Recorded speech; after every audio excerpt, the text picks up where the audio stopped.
Una notizia dietro le quinte sta prendendo piede a Napoli e potrebbe cambiare le sorti del centrocampo degli azzurri.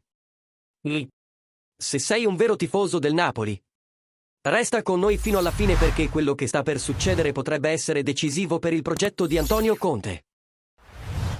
Come sempre, siamo qui per portarti le ultime notizie direttamente dal dietro le quinte del calcio. Metti subito un like al video, iscriviti al canale e attiva la campana perché stanno arrivando grandi novità. E sì, il nome del momento è proprio lui, Fabio Miretti. Il giovane talento della Juventus che potrebbe arrivare nel Sud Italia molto presto. Secondo quanto appurato dalla redazione del Corriere dello Sport e confermato da fonti vicine al club, il Napoli ha già ottenuto il sì del giocatore, che vede di buon occhio la possibilità di lavorare con Antonio Conte.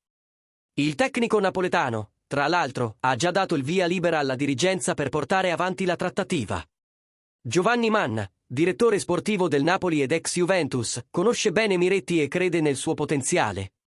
Il che spiega perché il nome del centrocampista ventenne sia tornato con tanta forza nei corridoi del club. Ma, come sempre, il grande ostacolo è il valore della trattativa. La Juventus chiede 18 milioni di euro, mentre il Napoli, con un atteggiamento più cauto, offre tra i 13 e i 14 milioni di euro. Le trattative sono ancora aperte e potrebbero evolversi in qualsiasi momento. Lo scenario attuale è chiaro, il Napoli ha bisogno di un rinforzo a centrocampo. Soprattutto se giocatori come Vergara e Asa dovessero lasciare il club in questa finestra di mercato. Miretti, che ha un profilo giovane, una buona lettura del gioco ed esperienza ad alto livello con la Juventus, potrebbe inserirsi perfettamente nello schema di Conte, che privilegia intensità, organizzazione e versatilità. A favore del Napoli gioca il desiderio del giocatore di fare un nuovo passo nella sua carriera. Magari lontano dalla pressione di Torino. In un ambiente dove avrebbe più minuti in campo e la fiducia di un allenatore come Conte.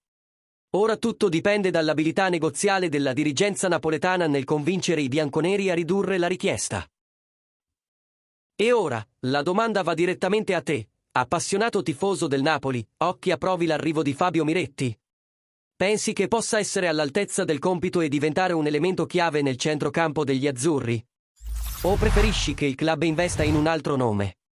Commenta qui sotto la tua opinione e partecipa alla conversazione con noi. E, naturalmente, se ti è piaciuta questa analisi di mercato con informazioni esclusive, non dimenticare di lasciare un super grazie. Questo rafforza il canale e dimostra che sei con noi in questo viaggio verso un'altra stagione di successi. Forza Napoli!